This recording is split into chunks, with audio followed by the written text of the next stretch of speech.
gambaran kita tentang alam semesta. Seorang ilmuwan terkenal, ada yang mengatakan itu Bertrand Russell, pernah memberikan kuliah umum tentang astronomi. Ia menjelaskan bagaimana bumi mengorbit mengelilingi matahari dan bagaimana matahari pada gilirannya mengorbit mengelilingi kumpulan pusat bintang yang sangat besar yang disebut galaksi kita. Di akhir kuliah, seseorang wanita tua di belakang ruangan berdiri dan berkata, "Apa yang Anda ceritakan kepada kami adalah omong kosong. Dunia sebenarnya adalah piringan datar yang ditopang di punggung kura-kura raksasa." Ilmuwan itu tersenyum angkuh sebelum menjawab. Kemudian dia menjawab, "Lalu kura-kura itu berdiri di atas apa?" "Kau sangat pintar anak muda, sangat pintar," kata wanita tua itu. "Tapi semuanya adalah kura-kura." Kebanyakan orang menganggap gambaran alam semesta kita sebagai menara kura-kura yang tak terbatas agak menggelikan. Tapi mengapa kita berpikir kita tahu lebih baik? Apa yang kita ketahui tentang alam semesta dan bagaimana kita mengetahuinya? Dari mana alam semesta berasal dan kemana ia akan pergi? Apakah alam semesta memiliki permulaan? Dan jika demikian, apa yang terjadi sebelum itu? Apa hakikat waktu? Akankah waktu pernah berakhir? Bisakah kita kembali ke masa lalu? Terobosan terbaru dalam fisika yang sebagian dimungkinkan oleh teknologi baru yang fantastis menunjukkan jawaban atas beberapa pertanyaan lama ini.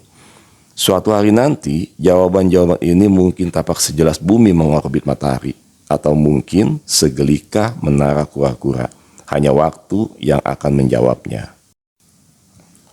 Sejak sekitar 340 sebelum Masehi, filsuf Yunani Aristoteles dalam bukunya tentang langit telah mengemukakan dua argumen yang sangat baik untuk meyakini bahwa bumi adalah bola bundar dan bukan piringan datar. Pertama, ia menyadari bahwa gerhana bulan disebabkan oleh bumi yang berada di antara matahari dan bulan. Bayangan bumi di bulan selalu bundar yang hanya akan terjadi jika bumi berbentuk bola. Jika bumi berupa cakram datar, bayangannya akan memanjang dan elips, kecuali jika gerhana selalu terjadi pada saat matahari berada tepat di bawah pusat cakram. Kedua, orang Yunani tahu dari perjalanan mereka bahwa bintang utara tampak lebih rendah di langit jika dilihat dari selatan daripada di wilayah yang lebih utara. Karena bintang utara terletak di atas kutub utara, bintang itu tampak berada tepat di atas pengamat di kutub utara. Tapi, bagi seseorang yang melihat dari khatulistiwa, bintang itu tampak berada tepat di cakrawala.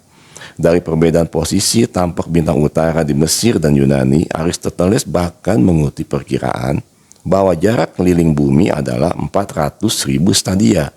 Tidak diketahui secara pasti berapa panjang satu stadia, tetapi mungkin sekitar 200 yard, yang akan membuat perkiraan Aristoteles sekitar 2 kali lipat dari angka yang diterima saat ini. Orang Yunani bahkan memiliki argumen yang ketiga bahwa bumi pasti bulat, karena mengapa orang pertama kali melihat layar yang muncul di cakrawala dan baru kemudian melihat lambungnya. Aristoteles berpendapat bahwa bumi diam dan planet, matahari, bulan, dan bintang-bintang bergerak dalam orbit melingkar mengelilingi bumi. Ia mempercayai hal itu karena alasan mistis. Ia merasa bahwa bumi adalah pusat alam semesta dan bahwa gerakan melingkar adalah gerak yang paling sempurna. Gagasan ini kemudian dikembangkan oleh Ptolemy pada abad kedua Masehi menjadi model kosmologi yang lengkap.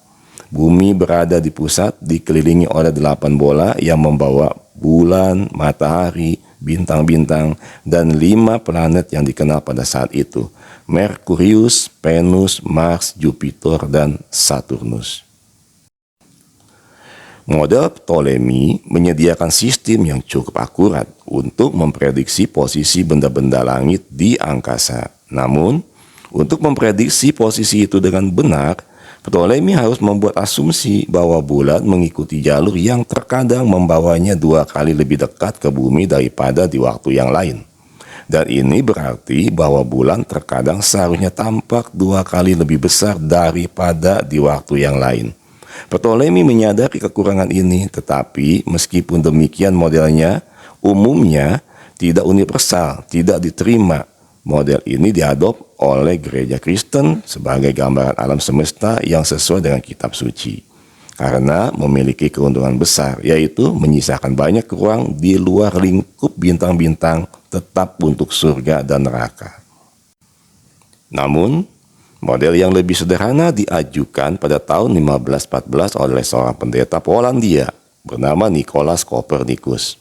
Awalnya mungkin karena takut dicap sebagai bidat oleh gerejanya, Kopernikus menyebarkan modelnya secara anonim. Idenya adalah bahwa matahari diam di pusatnya dan bahwa bumi dan planet-planet bergerak dalam orbit yang melingkar mengelilingi matahari. Hampir seabad berlalu sebelum gagasan ini dianggap serius. Kemudian ada dua astronom, yaitu dari Jerman Johannes Kepler dan satu lagi dari Italia bernama Galileo Galilei, mulai secara terbuka mendukung teori Kopernikus, meskipun orbit yang diprediksi tidak sepenuhnya sesuai dengan orbit yang diamati. Pukulan telak bagi teori Aristoteles Ptolemaic datang tahun 1609. Pada tahun itu, Galileo mulai mengamati langit malam dengan teleskop yang baru saja ditemukan. Ketika ia mengamati planet Jupiter, Galileo menemukan bahwa planet itu dikelilingi oleh beberapa satelit kecil atau bulan yang mengorbit di sekitarnya. Ia ini menyiratkan bahwa tidak semua benda langit harus mengorbit langsung mengelilingi bumi, seperti yang dipikirkan oleh Aristoteles dan Ptolemy. Tentu saja, masih mungkin untuk percaya bahwa bumi diam di pusat alam semesta dan bahwa bulan-bulan Jupiter bergerak pada jalur yang sangat rumit di sekitar bumi, sehingga tampak seolah-olah mereka mengorbit Jupiter. Namun teori Kopernikus jauh lebih sederhana. Pada saat yang sama, Johannes Kepler telah memodifikasi teori Kopernikus dengan menyatakan bahwa planet-planet bergerak bukan dalam lingkaran tapi dalam elip. Elip adalah lingkaran yang memanjang. Prediksi tersebut akhirnya terbukti. Bagi Kepler, orbit elip hanyalah hipotesis dan agak menjijikkan karena elip jelas kurang sempurna daripada lingkaran. Setelah menemukan hampir secara tidak sengaja bahwa orbit elips sesuai dengan pengamatan, ia tidak dapat menyelaraskan dengan idenya bahwa planet-planet mengorbit matahari karena gaya magnet. Penjelasan baru diberikan jauh kemudian tahun 1687 oleh Sir Isaac Newton dengan menerbitkan buku Filosofi Natural Principia Mathematica. Mungkin karya tunggal terpenting yang pernah diterbitkan dalam ilmu fisika. Di dalamnya, Newton tidak hanya mengemukakan teori tentang bagaimana bumi bergerak di ruang dan waktu, tapi ia juga mengembangkan matematika rumit yang dibutuhkan untuk menganalisa gerakan tersebut. Selain itu, Newton mengemukakan hukum gravitasi universal yang menyatakan bahwa setiap benda di alam semesta tertarik ke setiap benda lain oleh gaya yang semakin kuat, semakin besar masanya, dan semakin dekat jaraknya satu sama lain. Gaya yang sama inilah yang menyebabkan benda jatuh ke tanah. Kisah bahwa Newton terinspirasi oleh apel yang mengenai kepalanya hampir pasti tidak benar. Yang pernah dikatakan Newton sendiri hanyalah bahwa gagasan gravitasi muncul kepadanya saat ia duduk dalam suasana kontemplatif dan dipicu oleh jatuhnya sebuah apel. Newton kemudian menunjukkan bahwa menurut hukumnya, gravitasi menyebabkan bulan bergerak dalam orbit elips mengelilingi bumi dan menyebabkan bumi dan planet-planet mengikuti jalur elips mengelilingi matahari. Prediksi akhirnya sesuai dengan pengamatan. Bagi Kepler, orbit elips hanyalah hipotesis dan agak menjijikan karena elips kurang sempurna daripada lingkaran. Setelah menemukan hampir secara tidak sengaja bahwa orbit elips sesuai dengan pengamatan, ia tidak dapat menyelaraskan dengan idenya bahwa planet-planet mengorbit matahari karena gaya magnet. Penjelasan baru diberikan jauh kemudian pada tahun 1687 oleh Sir Isaac Newton yang menerbitkan Filosofi Naturalis Principia Mathematica, mungkin karya tunggal terpenting yang pernah diterbitkan dalam ilmu fisika. Di dalamnya, Newton tidak hanya mengemukakan teori tentang bagaimana benda bergerak di ruang dan waktu, tapi ia juga mengembangkan matematika rumit yang dibutuhkan untuk menganalisis gerakan tersebut. Setelah itu, Newton mengemukakan hukum gravitasi universal yang menyatakan bahwa setiap benda di alam semesta tertarik ke setiap benda lain oleh gaya yang semakin kuat. Semakin besar massa benda tersebut, semakin dekat jaraknya satu sama lain. Gaya yang sama inilah yang menyebabkan benda jatuh ke tanah. Kisah bahwa Newton terinspirasi oleh apel yang mengenai kepalanya hampir pasti tidak benar. Yang pernah dikatakan Newton sendiri hanyalah bahwa gagasan gravitasi muncul kepadanya saat ia duduk dalam suasana kontemplatif dan dipicu oleh jatuhnya sebuah apel. Newton kemudian menunjukkan bahwa hukumnya gravitasi menyebabkan bumi bergerak dalam orbit elip mengelilingi bumi dan menyebabkan bumi dan planet-planet mengikuti jalur elip mengelilingi matahari. Model Kopernikus menyingkirkan bola langit Ptolemy, dan dengan itu gagasan bahwa alam semesta memiliki batas alami. Karena bintang tetap tampaknya tidak mengubah posisinya selain rotasi di langit yang disebabkan oleh perputaran bumi pada porosnya, maka wajar untuk menganggap bahwa bintang tetap adalah objek seperti matahari kita, tetapi jauh lebih jauh lagi. Newton menyadari bahwa teori gravitasinya, bintang-bintang seharusnya saling menarik, sehingga tampaknya mereka tidak mungkin tetap diam. Bukankah mereka semua akan jatuh bersamaan pada suatu titik? Dalam surat tahun 1691 kepada Richard Bentley, seorang pemikir terbuka lainnya pada zamannya, Newton berpendapat bahwa hal ini memang akan terjadi jika hanya ada sejumlah bintang terbatas yang tersebar di wilayah ruang angkasa yang terbatas. Tapi ia beralasan bahwa jika di sisi lain ada sejumlah bintang tak terbatas yang tersebar kurang lebih seragam di ruang angkasa yang tak terbatas, hal ini tidak akan terjadi karena tidak akan ada titik pusat tempat mereka akan jatuh. Argumen ini merupakan contoh jebakan yang dapat Anda temui saat berbicara tentang tak terhingga. Dalam alam semesta yang tak terhingga, setiap titik dapat dianggap sebagai pusat, karena setiap titik memiliki jumlah bintang yang tidak terhingga di setiap sisinya. Pendekatan yang benar, yang justru disadari jauh kemudian, adalah mempertimbangkan situasi terbatas, di mana semua bintang saling bertabrakan dan kemudian bertanya bagaimana keadaan berubah. Jika kita menambahkan lebih banyak bintang yang terdistribusi secara merata di luar wilayah ini, menurut hukum Newton, bintang tambahan tidak akan membuat perbedaan sama sekali terhadap bintang asli secara rata-rata, sehingga rata-rata bintang akan bertabrakan secepat itu. Kita dapat menambahkan bintang sebanyak yang kita inginkan, tetapi bintang-bintang tersebut akan selalu bertabrakan dengan sendirinya. Sekarang kita tahu bahwa tidak mungkin memiliki model statis alam semesta yang tak terhingga, di mana gravitasi selalu menariknya. Menarik untuk dicerminkan iklim pemikiran umum sebelum abad ke-20, bahwa tidak ada yang pernah mengemukakan bahwa alam semesta mengembang atau menyusut. Secara umum, diterima bahwa alam semesta telah ada selamanya dalam keadaan yang tidak berubah, atau bahkan alam semesta telah diciptakan pada waktu yang terbatas di masa lalu, kurang lebih seperti yang kita amati sekarang ini. Sebagian hal ini mungkin disebabkan oleh kecenderungan orang untuk percaya kepada kebenaran abadi, serta kenyamanan yang mereka temukan dalam pemikiran bahwa meskipun mereka mungkin menjadi tua dan mati, alam semesta abadi dan tidak pernah berubah. Bahkan mereka yang menyadari bahwa teori gravitasi Newton menunjukkan bahwa alam semesta tidak mungkin statis, tidak terpikir untuk menyarankan bahwa alam semesta mungkin mengembang. Sebaliknya, mereka mencoba memodifikasi teori tersebut dengan membuat gaya gravitasi bersifat tolak-menolak pada jarak yang sangat jauh. Hal ini tidak secara signifikan mempengaruhi prediksi mereka tentang pergerakan planet, tetapi memungkinkan distribusi bintang yang tidak terbatas untuk tetap dalam kesetimbangan, dengan gaya tarik-menarik antara bintang-bintang yang berdekatan diimbangi oleh gaya tolak-menolak dari bintang-bintang yang lebih jauh. Namun, sekarang kita percaya bahwa keseimbangan seperti itu tidak akan stabil. Jika bintang-bintang di suatu wilayah hanya sedikit lebih dekat satu sama lain, gaya tarik-menarik di antara mereka akan menjadi lebih kuat dan mendominasi gaya tolak-menolak, sehingga bintang-bintang akan terus jatuh ke arah satu sama lain. Di sisi lain, jika bintang-bintang sedikit lebih jauh satu sama lain, gaya tolak-menolak akan mendominasi dan mendorong mereka semakin jauh. Keberatan lain terhadap alam semesta statis yang tak terbatas biasanya dikaitkan dengan filsuf Jerman Heinrich Olbrecht yang menulis teorinya tahun 1823. Sebenarnya, berbagai tokoh sejaman Newton telah mengangkat masalah ini dan artikel Olbrecht bahkan bukannya pertama membuat argumen yang masuk akal untuk menentangnya.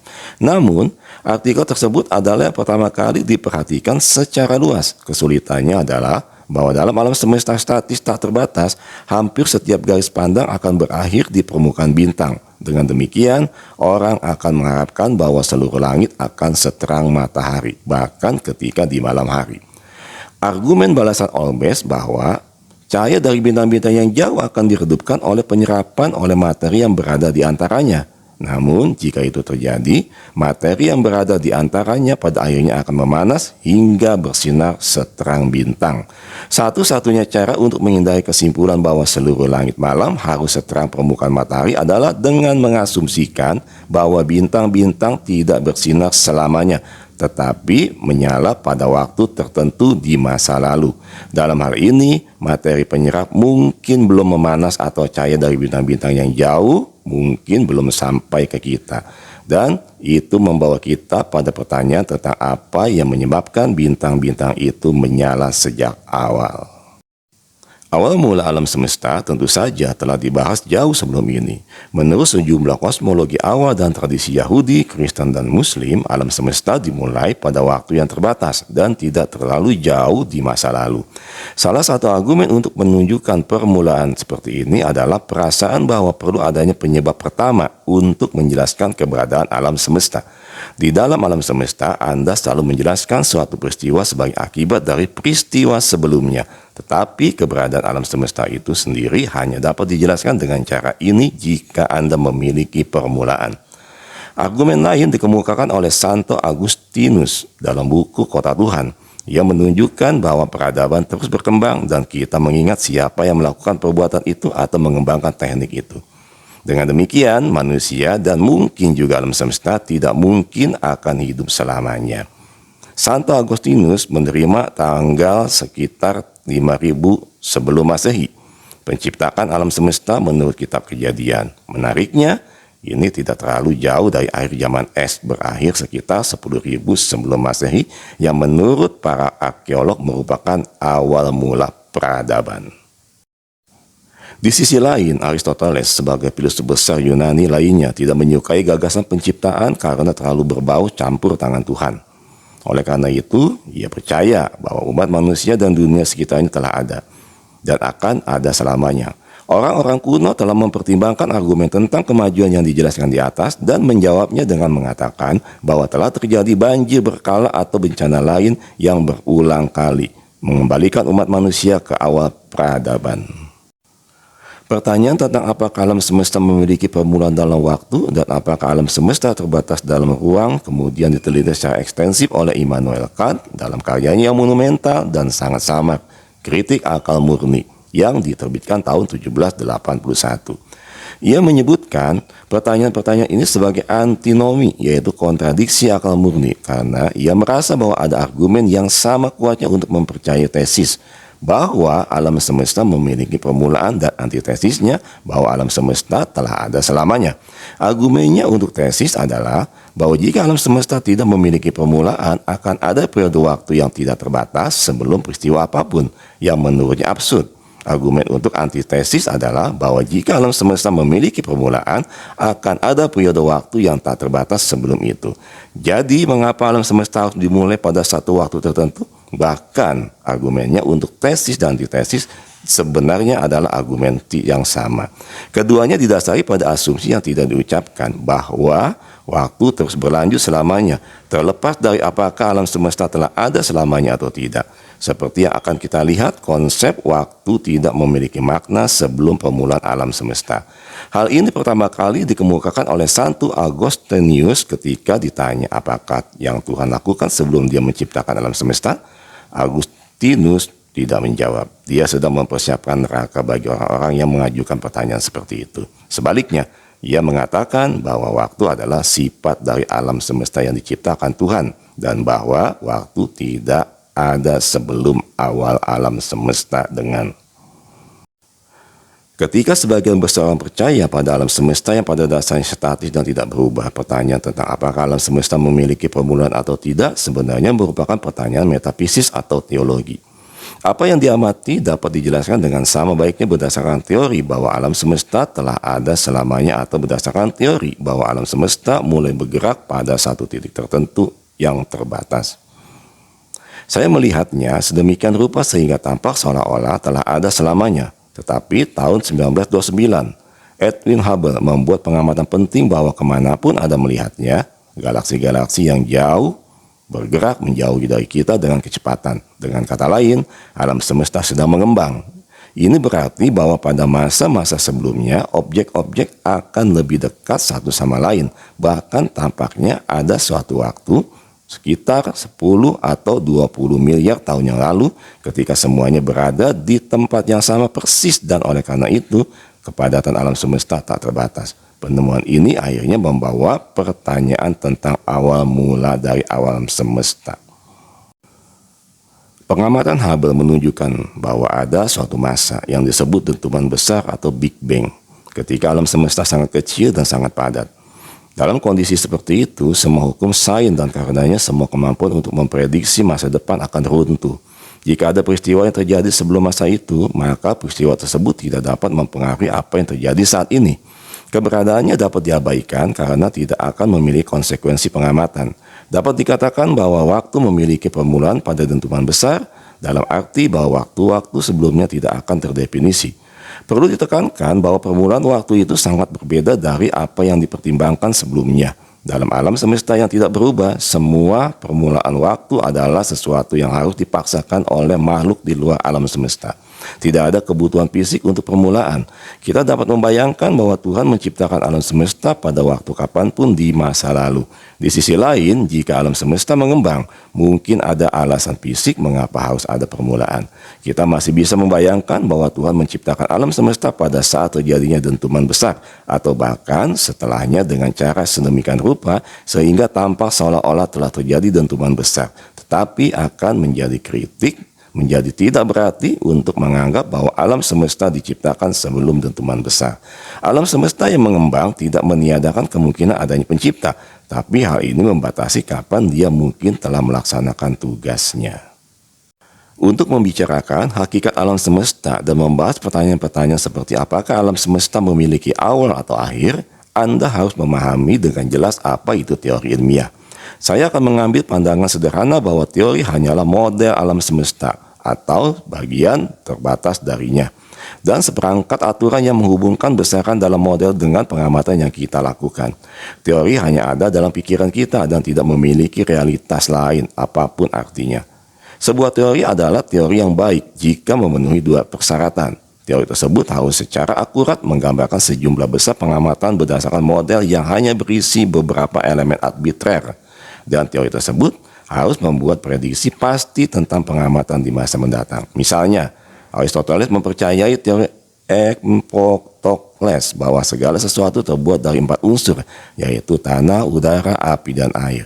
Ini cukup sederhana, tetapi tidak membuat prediksi yang pasti. Di sisi lain, teori gravitasi Newton didasarkan pada model yang bahkan lebih sederhana, di mana benda-benda saling menarik dengan gaya yang sebanding dengan besaran yang disebut massa dan berbanding terbalik dengan kuadrat jarak antara keduanya. Namun, teori ini memprediksi pergerakan matahari, bulan, dan planet-planet dengan tingkat akurasi yang sangat tinggi.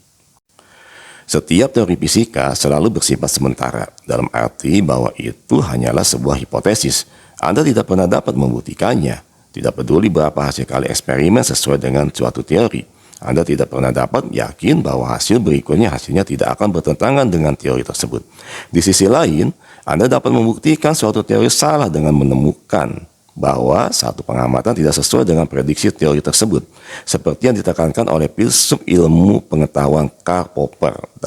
Teori yang baik dicirikan oleh fakta bahwa teori tersebut membuat sejumlah prediksi yang pada prinsipnya dapat dibuktikan salah atau dipalsukan oleh pengamatan. Setiap kali eksperimen baru diamati sesuai dengan prediksi, teori tersebut bertahan dan kepercayaan kita terhadapnya meningkat. Tapi jika suatu pengamatan baru ditemukan tidak sesuai, kita dapat meninggalkannya atau memodifikasi teori tersebut.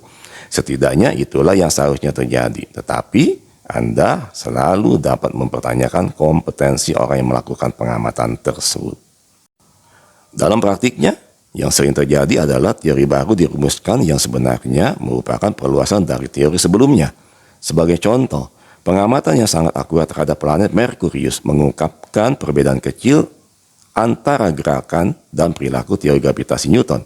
Teori relativitas umum Einstein memprediksi gerakan yang sedikit berbeda dari teori Newton. Fakta bahwa prediksi Einstein sesuai dengan apa yang diamati, sementara prediksi Newton tidak, merupakan salah satu konfirmasi penting dari teori baru tersebut. Namun, kita masih menggunakan teori Newton untuk semua keperluan praktis karena perbedaan antara prediksinya dan prediksi relativitas umum sangat kecil dalam situasi yang biasanya kita hadapi. Teori Newton juga memiliki keuntungan besar karena jauh lebih mudah untuk digunakan daripada teori Einstein. Tujuan akhir sains adalah menyediakan suatu teori tunggal yang menggambarkan seluruh alam semesta. Namun, pendekatan yang sebenarnya diikuti oleh sebagian besar ilmuwan adalah memisahkan masalah menjadi dua bagian. Pertama, ada hukum-hukum yang memberitahu kita bagaimana alam semesta berubah seiring dengan waktu. Jika kita tahu seperti apa alam semesta pada suatu waktu tertentu, hukum-hukum fisika memberitahu kita bagaimana rupanya pada waktu selanjutnya. Yang kedua, ada pertanyaan tentang keadaan awal alam semesta. Beberapa orang merasa bahwa sains seharusnya hanya memperhatikan bagian pertama. Mereka menganggap pertanyaan tentang keadaan awal sebagai masalah metafisis atau agama. Mereka akan mengatakan bahwa Tuhan yang Maha Kuasa dapat memulai alam semesta dengan cara apapun yang Dia inginkan. Mungkin memang begitu, tapi dalam hal ini Dia juga membuatnya berkembang dengan cara yang sebenarnya sewenang-wenang. Namun, tampaknya Dia memiliki untuk membuat berevolusi dengan cara yang sangat teratur sesuai dengan hukum-hukum tertentu. Oleh karena itu, tampaknya sama masuk akalnya untuk menganggap bahwa ada juga hukum-hukum yang mengatur keadaan awal. Ternyata sangat sulit untuk mencari teori yang menggambarkan alam semesta secara keseluruhan sekaligus. Sebagai gantinya, kita memecah masalahnya menjadi beberapa bagian dan menciptakannya sejumlah teori parsial. Masing-masing teori parsial ini menggambarkan dan memprediksi kelas pengamatan tertentu dan terbatas, mengabaikan efek dari besaran lain atau mempresentasikan dengan himpunan angka yang sederhana. Mungkin pendekatan ini sepenuhnya salah. Jika segala sesuatu di alam semesta bergantung pada segala sesuatu yang lain secara mendasar, mungkin mustahil untuk mendekati solusi lengkap dengan menyelidiki bagian-bagian masalah secara terpisah. Namun demikian, ini tentu saja cara yang telah digunakan untuk membuat kemajuan di masa lalu. Contoh klasiknya adalah teori gravitasi Newton, yang memberitahu kita bahwa gravitasi antara dua benda hanya bergantung pada satu angka yang terkait dengan masing-masing benda tersebut, yaitu masanya. Tetapi tidak bergantung pada komposisi bendanya. Dengan demikian, kita tidak perlu memiliki teori tentang struktur dan susunan matahari dan planet-planet untuk menghitung orbitnya. Saat ini, para ilmuwan menggambarkan alam semesta dalam dua teori parsial yang dasar, teori relativitas umum Einstein dan mekanika kuantum. Teori relativitas umum Einstein berbicara dengan skala yang besar, sedangkan mekanika kuantum berbicara dengan skala yang sangat-sangat kecil.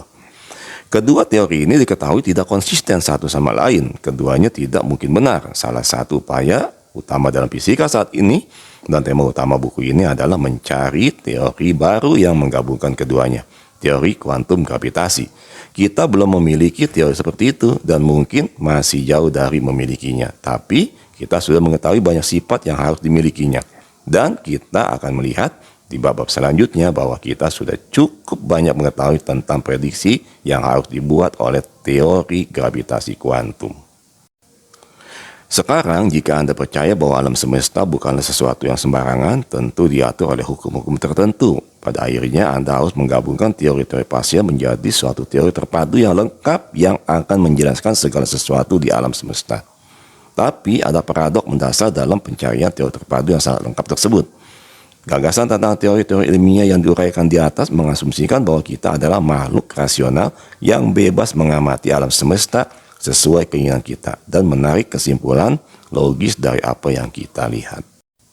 Dalam skema seperti itu, masuk akal untuk berasumsi bahwa kita mungkin akan semakin mendekati hukum-hukum yang mengatur alam semesta kita. Namun, jika memang ada teori terpadu yang lengkap, teori itu juga mungkin akan menentukan tindakan kita. Jadi, teori itu sendiri akan menentukan hasil pencapaian kita. Dan mengapa teori itu harus menentukan bahwa kita sampai pada kesimpulan yang benar dari bukti yang ada.